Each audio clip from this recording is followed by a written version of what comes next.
Hello and welcome to Cheers. That's one woman's opinion. I'm your host, Carolyn Mills. Today we are having a special birthday movie rewatch for Ted Danson's 78th birthday. And here's a picture I got back when Cheers was on the air. Ted Danson sent that's autographed and it says Cheers and thanks for watching the show, Ted Danson. And I hope everyone had a good Christmas, Hanukkah, Kwanzaa. Yeah, it's after 26. Kwanzaa's still going. It's 7 days long. But whatever you celebrate, or more than one for many people. But I hope you had a happy holiday season. So the movie that won was Three Men and a Baby, which came out in 1987. It was directed by Leonard Nimoy, who passed away in 2015 from COPD. And yes, it's that Leonard Nimoy who was also, I don't watch Star Trek. Dr. Spock, Captain Spock. He was Spock on Star Trek, and I believe it's the original Star Trek. Sorry, the only Star Trek movie that I actually have liked is Star Trek II: The Wrath of Khan, and that's because of Kirstie Alley. So, not very familiar with the Star Trek franchise. This movie was written by Colleen Serrault, James Orr, and Jim Cruikshank, and I very well may have butchered some of those names. Another big cast, so I only did some of the cast. And some of the cast includes Tom Selleck as Peter Mitchell, Steve Guttenberg as Michael Kellen, our birthday boy Ted Danson as Jack Holden, Nancy Travis as Sylvia, Margaret Collin as Rebecca, Alexandra Amini as Patty, Francine Beers as Woman at the Party, Lisa and Michelle Blair played the role of Mary, which was interesting. I found out they actually reprised it in the sequel.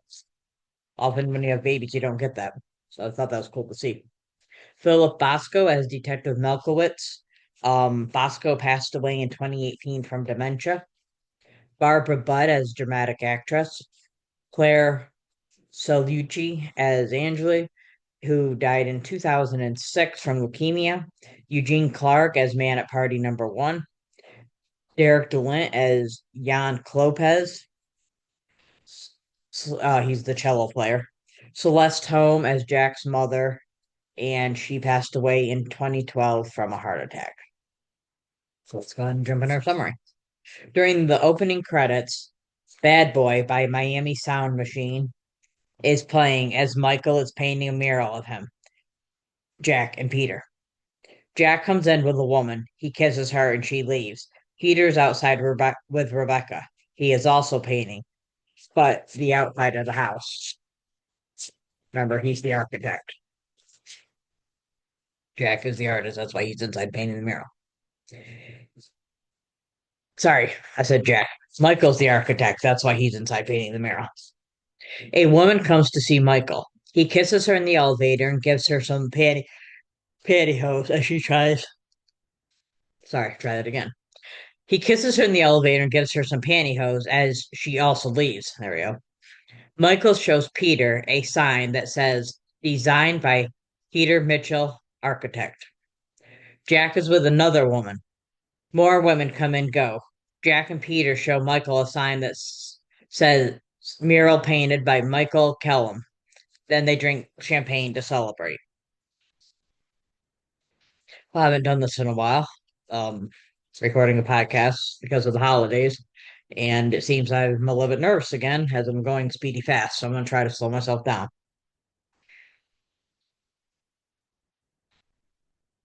They have a birthday party for Peter.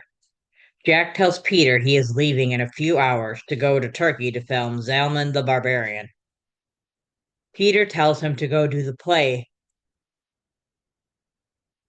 that Jack described as a once in a lifetime experience. I kind of wish they had mentioned which play this is. Either one, they didn't have a play in mind, or two, they didn't want to offend anybody else by naming one specific play as the once in a lifetime experience. But I'm curious which one it would be. In my mind, Hamlet. He offers to cover Jack's rent so he can go do it. Michael is with a woman in his room. He shows her the Johnny Cool cat puppet. And I was curious if Johnny Cool's a real thing. So I Googled it. The puppet that he shows kind of reminds me of Chester from the Chester Cheetos commercials. But when I looked it up, there was a Cool Cat. His name was just Cool Cat, not Johnny Cool Cat, who was a Warner Brothers cartoon. So maybe it was a combo of both. She starts to cry, saying her ex-husband used to read her Johnny Cool Cat at breakfast. Michael suggests they dance. She cries harder and says that David was a good dancer. Michael says that she and David will get back together and lets her invite him to the party. Peter is with some guys watching basketball. His girlfriend Rebecca comes in and tells him he is the guest of honor and he should join the rest of the party. He's not interested and said the guys need me. The guys deny it and tells him to go back. Jack tells Lenny that he is not doing any more commercials. Lenny says he has a favor. He needs a package delivered at Jack's because he will be in San Francisco. Jack agrees. Everyone sings happy birthday to Peter. He thanks Jack and Michael and Rebecca for embarrassing me with unending flow of sentiment. He thanks everyone for coming. After the party, they are cleaning up. Peter tries to get Rebecca to stay over. She says that she can't because she has to be up early for a pre-trial meeting and she leaves. Peter tells Michael that when Michael gets a woman alone, he starts solving all of her problems. Jack comes in and asks what happened. Michael tells him that Rebecca went home, and Peter says that Michael saved another doomed relationship. Jack suggests he could send Sherry away and they could have a guys' night until he leaves in 10 hours. So I had some thoughts here. One, it seems Jack's leaving time has gotten farther away because originally it was just a few hours. Now it's 10, which is almost half a day. But my other thought is you see here the development of the characters. Michael solving everybody's problems, so he can't seem to get a woman because he keeps fixing their problems and they go back to their original person. And we see Peter, um, which is Tom Selleck's character. We see him with Rebecca. They're not in a committed relationship. It's kind of like an open relationship at this point, but they're boyfriend and girlfriend, but they still see each other. For those of you who are not familiar with open relationships, but he wants her to stay, and he kind of is thinking in his mind maybe this is not the best thing. But she's not ready to commit just to him at this point, and perhaps never does, since we know in the sequel. Well, I won't say what happens in the sequel in case you haven't seen it. But so we see he's got that level of he's able to make a commitment. He knows what he wants. He wants to go for it. And then we have Ted Danson's character, Jack, who we already saw in the opening montage there, where there's multiple women coming in and out that are all for him. We also see here he wants to do a play, but he's going to do the movie. So he can't commit to that, even though he thinks it's the greatest thing. And Peter's willing to help him. He actually tells him he'll pay for his rent. Um, so we can see that level of immaturity, can't commit to the Peter who's committed and wants to do the right thing.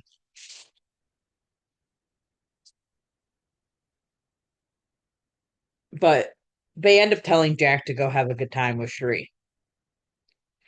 At one point, I forget if it's Peter or Michael, but it's in the scene. One of them actually refers to Jack as being a gigantic land. Later, the phone rings. Cherie is yelling, Jack, Jack. Peter tells her that he already left. The machine picks up and it's Jack calling. He tells them about the package that's coming.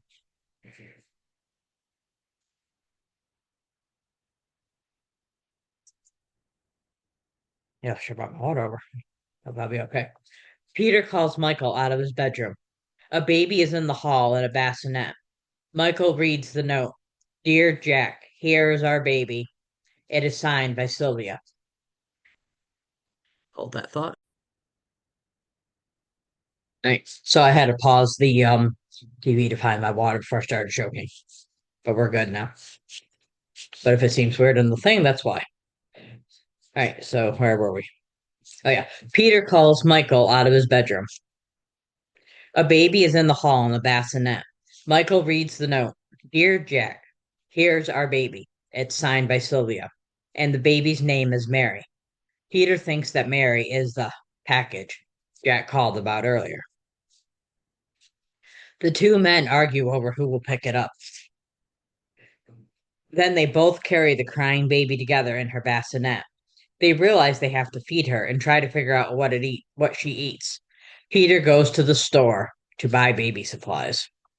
Michael tries to entertain Mary and get her to stop crying, but he is unsuccessful.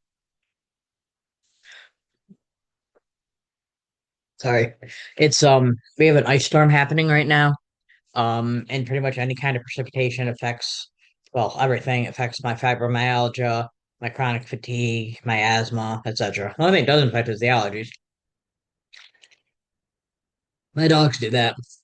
I'm allergic to them, but will never get rid of them. Anyway, at the store, Peter tries to figure out which baby food to buy. There are so many. He walks in and there's like a on both sides, like massive shelves, like really high up, all baby supplies. And I think that's just when he's in the formula section.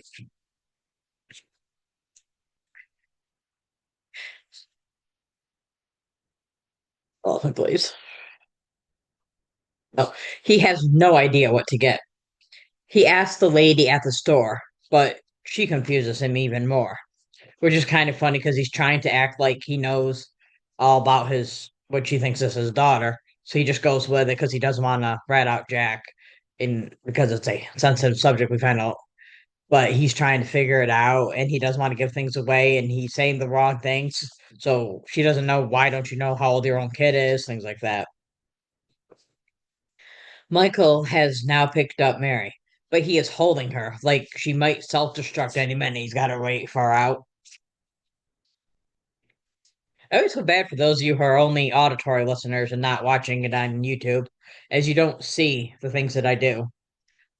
Which, as I said, I originally did this on YouTube only because um, I'm I'm hard hearing. Sorry, I'm completely deaf in this ear. Hard hearing in this one. I consider myself deaf because even what I hear is all jumbled, so it doesn't make much sense. Um, but I started using auditory because I realized other people prefer to just listen and not watch. But because I'm a visual person, I tend to do things like when I just showed the holding out of Peter. So I kind of forget a lot of times that some people are not actually looking at this. Oh, Michael has now picked. Oh, where I did that part. He turns the TV on. Dr. Ruth is on TV talking about women having orgasms. Mary stops crying, but Michael quickly turns it off, telling her, You don't need to hear that. Mrs. Hathaway comes over. She tells Michael that Mary did a doodle. Peter comes in with a lot of food, different diapers, and baby bottles. They check for teeth to try and figure out her age to see what kind of food they need to feed her. But then they decide to be safe and just go for newborn food.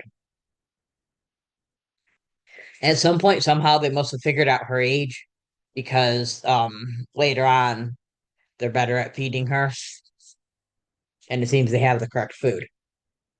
They try to change her diaper, but the diaper is way too big.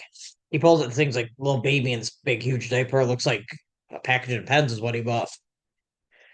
It falls off while Peter is holding her, and she pees on herself and the couch. Michael cleans the couch and he says, I'm going to kill Jack. I'm going to kill him. It's interesting. While I was watching this, Ted Danson is in a lot less of the movie than Steve Guttenberg and Tom Selleck. I never remembered that when I watched it as a kid, and I used to watch it all the time. I think just because he was my favorite. I love Ted Danson. As you all know, I've talked about it before. I started watching Cheers because of Kirstie Alley, who I saw in Look Who's Talking when I was 9. But then I developed a huge crush on Ted Danson. And if it ever goes away, I'll let you all know. The only one higher is my crush on Patrick Swayze. They give Mary a bath in the sink. Michael's afraid to touch Mary to clean her off. They finally get her clean and swaddled in the towel. And of course, she poops again. Michael cleans the towel out in the sink. Um, I'm trying to. It's interesting. Michael's the one that does all the cleaning. He cleaned the couch, he cleans the towel, and I'm wondering if this is because of his fear of touching her. He didn't want to pick her up. Well, both of them at first didn't want to pick her up, but then he holds her out really far, and then he doesn't want to clean her because he's afraid to touch her. Um, so I think his nerves. Maybe Peter just took on the role of I'll take care of Mary, you take care of her messes. They are exhausted, and understandably so. Peter's fighting to stay awake while Mary drinks her bottle. He's laying back and she's like on his chest and he's holding the bottle. It's actually a very beautiful scene. And he keeps dozing off. They put the sleeping baby in the bassinet. Peter and Michael discuss Mary and Jack. Mary starts crying again and Michael tends to her. She goes back to sleep. An emergency vehicle drives by. They rush into the room, close the windows, and try to block the sound. But everything is fine. Mary is still asleep. The next morning, Peter goes to work. Michael takes care of Mary. Then Peter is home with Mary. He calls Rebecca for help. She is on a date with a cello player. She explains that just because she is a woman does not mean she knows anything about taking care of babies. And back then, it was kind of assumed that women were the ones who took care of the baby and men did the jobs, of course. It was still like that. Women working out of the home more. It wasn't like the 50s where women didn't have jobs, but it was becoming more women worked out of the home. But still, and I think still today, there's a thing that all women just instantly know what to do with babies. A lot of women do, a lot of men do. Some women have no clue, and some women have no interest in getting a clue, just like men. But we have to remember the times.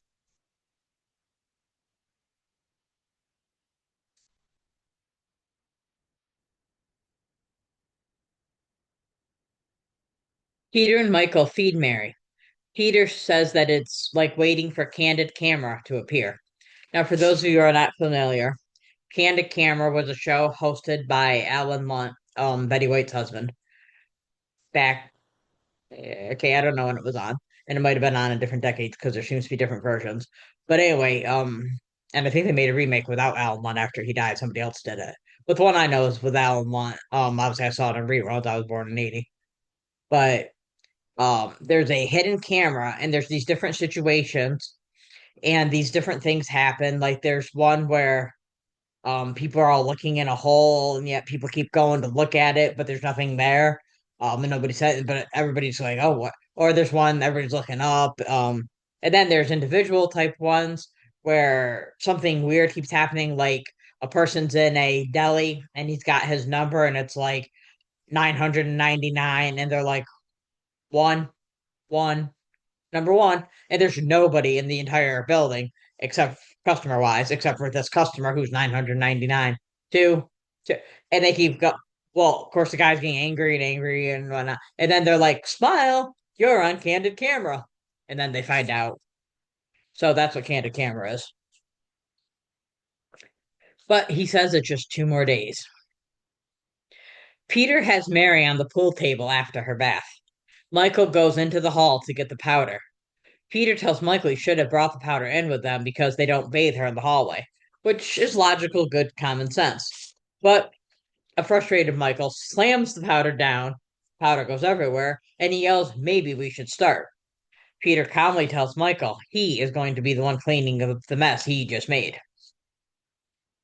Peter gets ready for a meeting. He can't find the blueprints. Michael gets them from under the bassinet and apologizes to Peter. Now, the blueprints are not in the little poster containery thing that they go in. And they're under the bassinet. So one, why were they not in the container? Because that's where he had them, he said. And that would make sense because you got to keep the blueprints safe so they don't like smudge or whatever. But the other thing I'm thinking is, was Michael, because he was upset with Peter about the baby washing powder incident, was he trying to get back at him because he had not only had them out of container but under a bassinet, which amazingly they didn't get flattened. So that was kind of weird too. So that all seemed kind of weird when he apologized. The men come to get the package. Peter and Michael think this package is Mary. They hand Mary to the men. The men are confused. Peter says he will get them a can of powdered milk. They think that powdered milk is code for heroin. They are surprised that Peter and Michael want them to take Mary, but they take her. Michael is happy to have peace and quiet again. However, Peter thinks something is wrong. Michael tells him he just needs to unwind, and then he gets up. Peter finds a small package and asks Michael about it.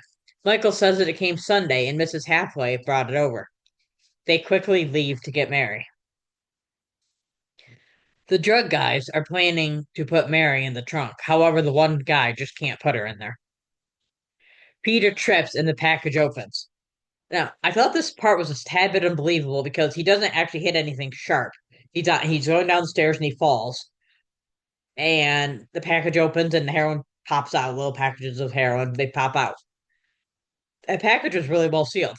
There's no way it would have opened just because he fell, because there's nothing to cut it. I know I drop things all the time. I have neuropathy as well. Well, I feel like I were trying to tell you guys about everything's wrong with me. I'm like a hot mess. Anyway, um, so the package opens and the heroin comes out. Obviously, the prop people had to have done something to make that open at the right time, so that when Tom Selleck fell, he either moved it or whatever it had to do to make that fall out, because it wouldn't have opened on its own. So it's habit unbelievable. I think what they should have done is had him fall and hit the package on something that would have made it burst open, so that it would seem a little more realistic. But it moves the plot along, so here we go. He discovers that package contains drugs. He goes outside and tells the drug people that they have the wrong package. A mounted officer stops them both.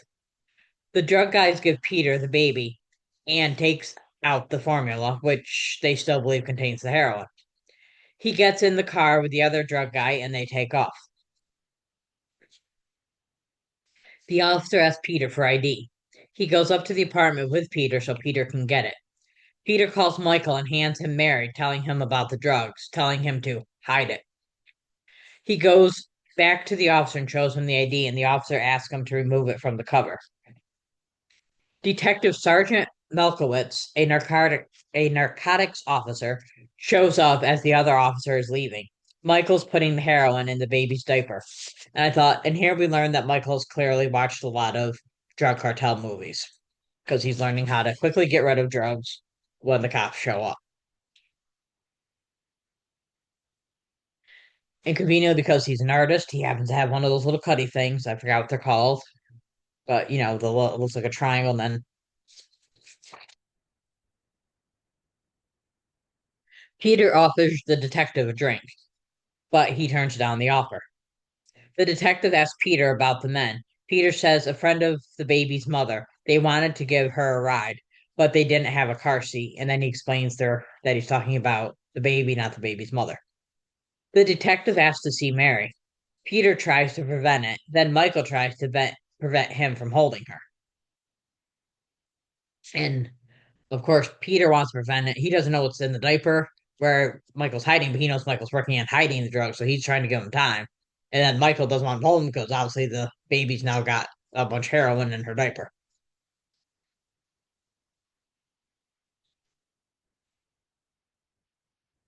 However, the detective does hold Mary, and he says that she is heavy, but he tells her that's good. That means she's eating well and healthy.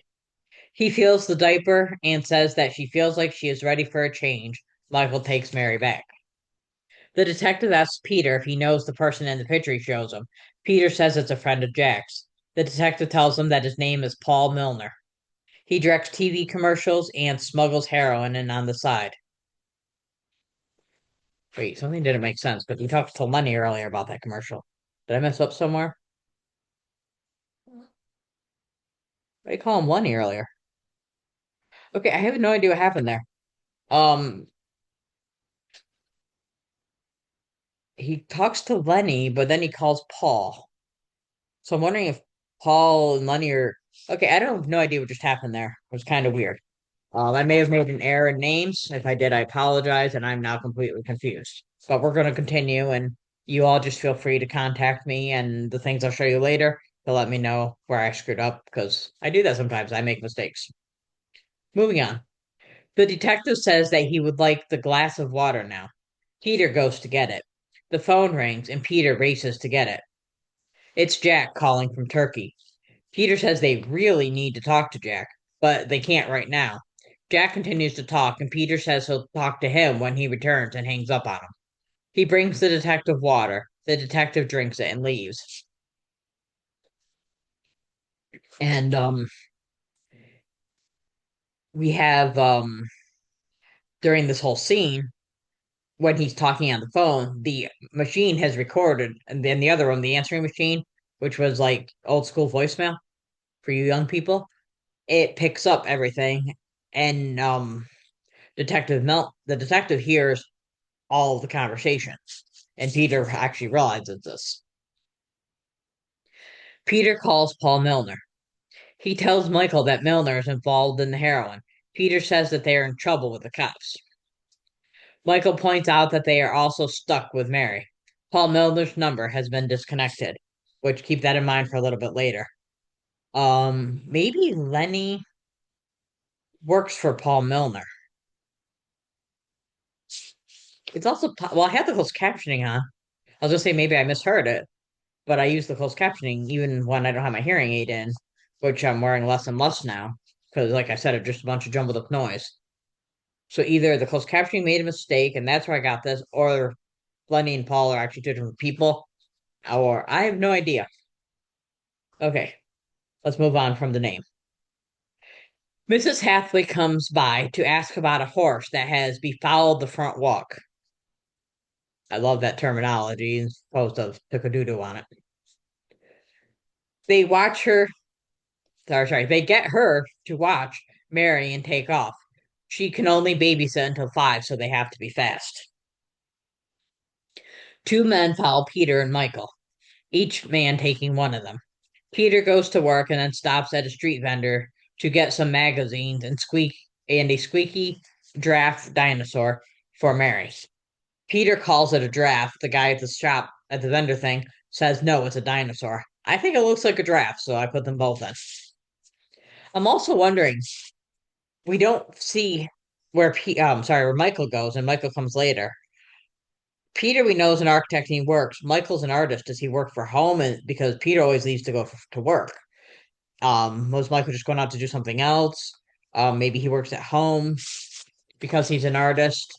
It's he does murals, as we know. I don't know what else he does. How successful is he, etc. So I'm not quite sure what. And we know that Jack's an actor. Peter realizes he is being followed. He returns to the apartment, and Mrs. Hathaway has been tied and gagged. He can't find Mary and frantically searches for her. He finds her in the closet crying. Michael comes in, and Peter tells him she's okay. She's not hurt. And he's holding her close. Michael asks Peter if he's okay, and Peter says he is. Here's another scene where we see how close Peter's becoming to Mary, which really helps in the sequel. Michael, like I said, obviously Michael and Jack both care about Mary, but he's a lot calmer and he doesn't even ask about Mary. Of course, Peter filled him in right away. But he's concerned as, hey, my friend, are you okay? Michael says they got a message. Next time we'll take the baby. Mrs. Hathaway, still tied up, calls them from the other room. At some point, somebody ungagged her, obviously, because she's able to yell. That evening, Peter is reading a sports magazine. He's reading a sports magazine about boxing to Mary. He tells Michael it doesn't matter what he reads, just the tone of his voice matters because she doesn't understand the words anyway. Peter puts Mary in her bassinet and cuddles next to her. He hears a noise and jumps up. He sees someone and grabs a basket. Sorry, grabs a basketball, because I should read the whole word. He follows the intruder and throws the basketball and breaks the window. He tackles the person and finds out it's Jack. He is home early because his part in the movie was cut. The scene actually makes me laugh when he grabs the basketball. In my mind, I'm thinking, are you going to challenge the intruder to a basketball game? And then when he throws it, it makes sense. He's trying to make the noise. Seems kind of silly though, but it's still funny to me. Jack wants to know what is going on. Mary hears the yelling and wakes up. They explain about finding Mary with a note from Sylvia saying that Jack is the father. They also tell him about the package with the heroin. And of course, Jack doesn't believe Mary's his son. Mary's his daughter at first. Peter hands Mary to Jack and tells him that he needs to take care of his daughter. Jack says, I'm an actor. I can do a father. Mary cries, and Jack asks him why she's crying, and they tell him, Good night, Jack. Peter and Michael are playing pool. Jack is frustrated that he cannot figure out how to put a diaper on Mary. Peter is ready to help Jack, but Michael tells him, Let's give him another half hour. Let him suffer. Again, we see Peter wants to help Jack. Why? Because he wants to help Mary. He's concerned about Mary being alone with Jack. But Michael is like, no, let him suffer. Because remember earlier, he wanted to kill Jack. So his thing, Michael wants to plot against Jack. Peter, concerned about Mary. We see it again. The next morning, Jack tries to call Paul, but Paul is not there. He tells the person to have Paul call him ASAP. I had mentioned earlier, remember when Peter said that the number for Paul Milner was disconnected? Jack somehow is calling him. Did he get reconnected, or does Jack have another number? We do know he's in San Francisco, although that may have been Lenny because I'm so confused on the names. So this fact that he calls this number is interesting. Could be multiple possible reasons, but it's never discussed. Peter and Michael get ready to leave, but they tell Jack where everything is. Jack gives Mary her bottle, saying he's going to call her mommy, then decides to call his own mother. Jack's mother comes over, and I was very happy because it was Celeste Holmes that plays Jack's mother. Celeste Holmes was a phenomenal actress. Admittedly, I remember her most from Cinderella. Um, I believe it was the Leslie Ann Warren, or is it Leslie Ann Down? I always get those two names mixed up. That version of Cinderella that she played the fairy godmother in. I don't even know if I saw the Julie Andrews one, and it wasn't the other one with Whitney Houston, obviously, because that was Whitney Houston that played the part. But very good actress, very talented, lovely lady. Um, she just has that her presence. It's like it commands respect. Very, very good. So I was happy to see her. She is happy to meet her granddaughter. Jack wants his mother to raise Mary. She tells Jack that Mary is his daughter and he needs to be responsible. Jack says that he's a screw up. She tells him that he was a screw up, but now he's a father, and he will be a fine one. She tells him to clean up the place, if not for yourself, then for my granddaughter. She leaves, and Jack tells Mary, It's just you and me, kid. So it's a little bit later, because Peter and Michael are now getting ready to go out that evening. They have bottles ready for Mary. Michael tells Jack that if Mary's bottom gets wet, sorry, red, if her bottom gets red, to just give her water in the bottle and it'll clear it right up. They leave the number of the theater in case of an emergency. So as we see now, they're both trying to help Jack. They're not staying with Mary. They're now saying, okay, we're allowed to go out. You take care of your daughter. But they're trying to help him as they can, like good friends would do. And for Mary's sake, definitely. Rebecca asks Peter who's taking care of Mary. She is surprised when he tells her that Jack's doing it. I'm not sure if her surprise is because Jack was supposed to be in Turkey still filming a movie, so she doesn't know he's back, or if she's just surprised that you're actually entrusting this idiot with his daughter.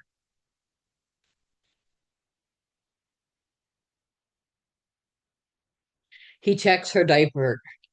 Oh, Jack is acting like a French waiter as he tries to feed Mary. She cries and does not want the bottle. He checks her diaper again, but just changed her. He can't figure out why she's crying. He tells her, "You don't want to eat?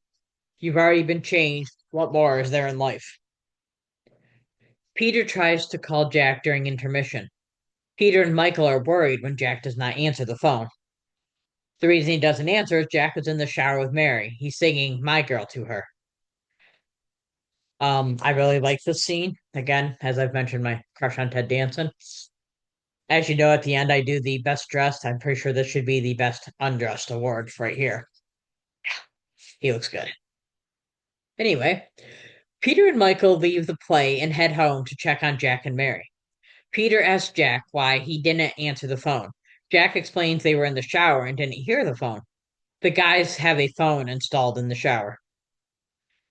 Peter finds a news article cut out and that's in their mailbox. Paul Milner was mugged. There's a note with it that says, "Don't let this happen to you." And they're told they need to be at a certain phone booth by 8 p.m. that night.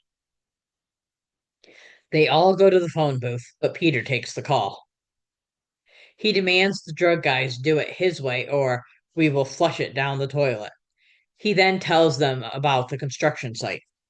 Again, we see Peter takes the lead. He's taking the call. Not Jack, who got the package, not Jack, who's Mary's father, but Peter. He's taking charge. He is the responsible one. Jack walks down the street with Mary in his coat and he's dressed in drag. I'm assuming the reason he's in drag is to be hidden from the drug people or the narcs being followed because they won't recognize him as being Jack, which is kind of strange because none of them have actually seen Jack yet because Jack was away. The narcs would know because detectives know everything. But that would be my guess why he's in drag. And Mary's hidden probably for her protection until they can get her to safety. Or also so nobody recognizes Mary, come to think of it. At the construction site, he pulls Mary out. He's followed by the drug guys and the narcs. Jack, Peter, and Michael are happy when they lose the narcs. The drug guys look for the orange elevator. They decide they were crazy to let Peter call the shots. Jack calls Detective Melkowitz. Mary cries and Jack rushes back to the cab and he changes her diaper. He tells her she should have told him before he left because he's rushing to get back to do what he has to do with the elevators. Another interesting thing I thought here is we know Peter's a full-time architect, Jack's an actor, and Michael is a artist. Do either Jack or Michael also work for the taxi cab company when they're not doing their artistic jobs? Because we know Jack doesn't obviously make a lot. He's been doing commercials, and Peter had offered to help him with his rent. I'm still not sure how successful Michael is. We know he makes good murals, but um, there's no taxi cab driver. They drive the taxi cab. I forget which one, but one of the three drove the cab. So did they get somebody to loan him a cab or just one of them work? Kind of like in Lucas Talking when James Ubriaco is a taxi cab driver and he also drives it when he's not at work and you always see him in this cab. Yes, I think about really weird random things like this. Peter tells the drug guys that the heroin is in the elevator. Peter explains that they had no idea what was in the package. Michael, who is hiding, is recording the conversation between Peter and the drug guys.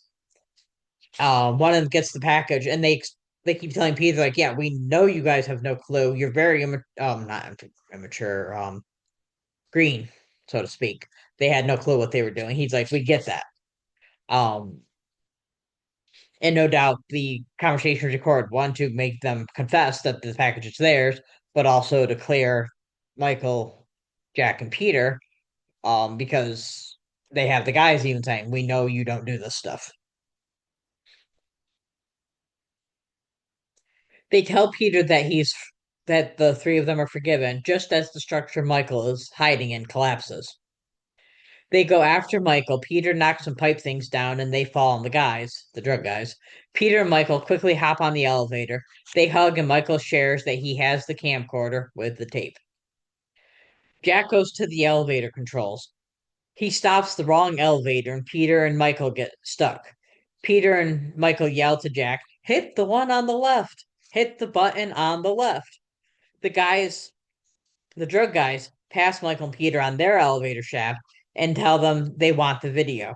Jack hits the correct button and the drug guys are stuck. Jack brings the elevator shaft and Peter and Michael on it. He tells Mary when he's trying to figure out the controls that Uncle Jack and sorry, messed up names again. Uncle Peter and Uncle Michael are going to be plenty sore at your daddy. So he must be starting to think this could be my kid, or at least he's accepting it, but not fully, as we're going to see. They tell the cops which elevator shaft the drug guys are stuck on. The detective asks to hold the baby, and the three guys tell him no. Not sure at this point why they're saying no because there's no longer heroin in the baby's diaper. Maybe they just don't like the detective. The guys are in the park with Mary, and we see a montage of Mary in different places with one, two, or all three of the guys. It is now nighttime, and Mary won't stop crying. The guys sing "Goodnight, Sweetheart" to her, and she falls asleep. And we're going to come back to the scene in a little bit. Rebecca and Rebecca is in Peter's room. She laughs. Peter returns to bed, and she tells him, "I didn't know you could sing that well." She asks him if he wants more kids, and he says he doesn't want to talk about it. The next morning, as Rebecca is leaving, Sylvia comes in. She tells Peter that she came to get Mary, and she asks him how Mary is doing, and Peter says fine. First scene with Sylvia, who's played by Nancy Travis. I had Nancy Travis was in a TV show, I think maybe in the early 90s, but this is the first thing I've ever seen her in. And then I saw her in the sequel, Three Men and a Little Lady. I never heard her speak with an American accent until she became a regular on the Danson series Becker, which came after Cheers. I always thought she was British. I watched her on Becker and I said, wow. My mom and I were watching and I said, wow, she speaks really well with an American accent. She does it really well. And then I was reading about her one day and I'm like, oh, she is American. That's why she didn't. So she speaks very well with a British accent. She's very good because I totally thought she was British. Sylvia asks to see Mary. Sylvia picks Mary up and tells her, Mommy missed you. She asks Peter if Jack is there, and he goes to get him. He gets Michael first and tells him that Mary is leaving. Jack nervously sits on the couch, with Sylvia on the other end. She says that Mary is so happy Jack must have taken good care of her. He asks if Mary is really her daughter, and she confirms he is. She is.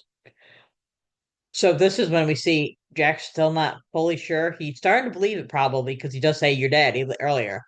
But now he's asking for full confirmation. Is this really my kid?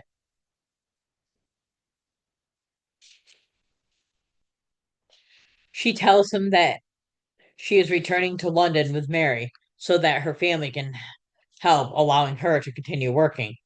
She's an actress like Jack. She tells him that she's leaving later that night. Michael and Peter help pack up Mary's things. They are upset that Mary's leaving, but Peter says that unfortunately Jack is the father, so they have no say. He then adds, I don't think that Jack wants Mary to go. He just can't admit it, which I thought was interesting because actors are kind of known for being in tune with their feelings, which is obviously how they act well. So like he may know it, but he can't admit it. He won't bring it out. He's probably waiting for the director to tell him it's okay. The three guys walk Sylvie and Mary to the taxi. Jack tells her that if Mary wakes up during the night, she likes to be sung to, and 50s and 60s music works the best. Sylvia says she will write them and keep them informed on how Mary is doing. Peter hands Mary that toy giraffe dinosaur, which I still think is a giraffe, he bought her, and the cab leaves. The jukebox plays Goodnight, Sweetheart, which obviously one of them had to have pressed because jukeboxes you have to. So a jukebox was, you see it in Happy Days, they have a jukebox. And you usually you put the money in or whatever, you press like A5, and A5 is the song that's set there is what plays. So you pick the song. Obviously in Happy Days when Fonzie hits the thing, it just plays whatever happens to be on. But anyway, somebody therefore must have chosen Goodnight Sweetheart, probably Jack, because he's the one standing by the jukebox at the time. But it's weird they would play that one. You think that'd be the least song they'd want to hear. But then again, we know Peter had already put in our minds Jack doesn't want her to leave, but won't admit it. So maybe he's because he's thinking about her. All come together. The guys try to go back to a pre-Mary life, but they are miserable without her. Peter empties milk bottles that are still in the house. Jack says they should not be raising kids. He says that Mary is better off with her mother. He adds they are also better now that their life is back to normal. But then he asks why he feels so badly. He tells him he has an ache in his heart, and he finally admits that he misses Mary. And the guys don't want to tell him they miss Mary, so when he's trying to figure this out and admit it, they're like, maybe you're hungry, maybe you ate something bad. And then they know. They get a cab and rush to the airport to try and stop Sylvia from taking Mary to London. They see the plane take off as they arrive, and they watch glumly. They arrive back home. Surprise! Sylvia is sitting outside the door with Mary. She explained she couldn't go because she didn't want to make another mistake, but she can't do it on her own. She wants to stay in New York and hopes they will help with Mary. Jack and Michael eagerly agree. However, Peter says he thinks Mary should live with them. Sylvia says she can't leave Mary again, but they clarify they want her and Mary both to live with them. Sylvia asks if there's room, and Peter says he can build a room for her and a room for Mary, and Sylvia agrees to stay. Again, I'm thinking they live in an apartment. Michael doing the murals not so big a deal because they can always paint that over if they leave. But how can Jack just randomly make rooms? I've lived in apartments all my life. I've never owned a home. I can't just build rooms. They don't let me. I'd have to get permission. Probably wouldn't be able to anyway. But somehow he has this power, so I'm not sure. Um, or my other thought is, does because he tells Jack he can help him with the rent, does he own the building perhaps? Because he is a successful architect and maybe he just has the roommates because they're good friends. It's not very clear. Michael has painted a new mural, now with Sylvia and Mary added. The four of them come out with Mary in her stroller. And that's the end of our movie. So I gave this movie 5 out of 5 beer nuts. I love this movie. I love the sequel, Three Men and a Little Lady, which comes out about 5 years later when Mary's five. As I said, the twins play her. But back to this movie. It was well written, directed, and acted. Um, everything. It was just such an incredible movie. It was a hit when it came out. Just so good. Of course, we gave the MVP to our birthday boy, Ted Danson. Best dressed, I gave to Michael Kellum. I really like the clothes that he wore throughout the movie. Makes sense. He would have good taste in clothes. He's an artist. They probably know about how things go together, colors and whatnot. So I mentioned earlier when I talked about the song they did that we'd be coming back to it. The Grand Slam line is not a regular line. It is indeed the song Goodnight Sweetheart, sung by Peter, Michael, and Jack. This is and has always been my favorite scene in the entire movie. I love it. They actually do a pretty good job singing, all three of them, and it's Ted Danson who does the do do do you do that part. Love that. The whole scene is phenomenal. Best scene in the movie, in my opinion, and the whole movie is awesome. So it says a lot. On baseline between Peter and Jan. Jan is the cello player that goes on a date with Rebecca in the earlier scene there. Peter, she doodled. Doodled? Yes, doodled. What's the matter? Don't babies doodle and hungry? Here's a little known fact. The Pampers Company paid $50,000 for their brand of diapers to be used in the film. So they must have actually expected it to be a hit. If you liked this episode, please join the Facebook group here. Cheers, that's one woman's opinion. Follow us on Instagram at Cheers One Woman's Opinion Podcast. You can follow us on Twitter X at One Woman's Opinion. I have a new thing now, which I'm going to share.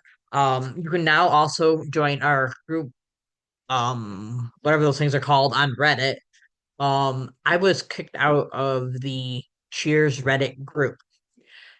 They sent me a thing, the moderators for that group, saying that I was breaking the rules by um promoting my podcast.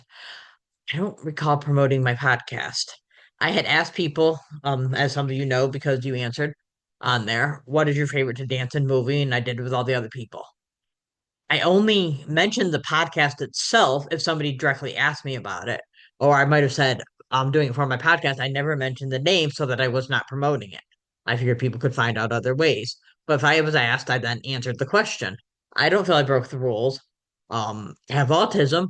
I very much stick to rules. So if I broke it, it was inadvertently. But because of that, I decided to start my own group on Reddit for this podcast, which I'm hoping people will join. It's called Cheers Rewatch Podcast, and that's on Reddit. And of course, you can always contact us via email with questions, concerns, comments, etc. at Cheers One Woman's Opinion Podcast at gmail.com. And I will be doing another bonus episode on Christmas Eve when we will be watching a BB Newirth movie, Jumanji, which is what one, as this will be her Christmas Eve. Sorry, Christmas Eve. New Year's Eve is her 67th birthday. Please join me in wishing Ted Danson a very happy 78th birthday. And just so you know, he's still gorgeous. And that's one woman's opinion.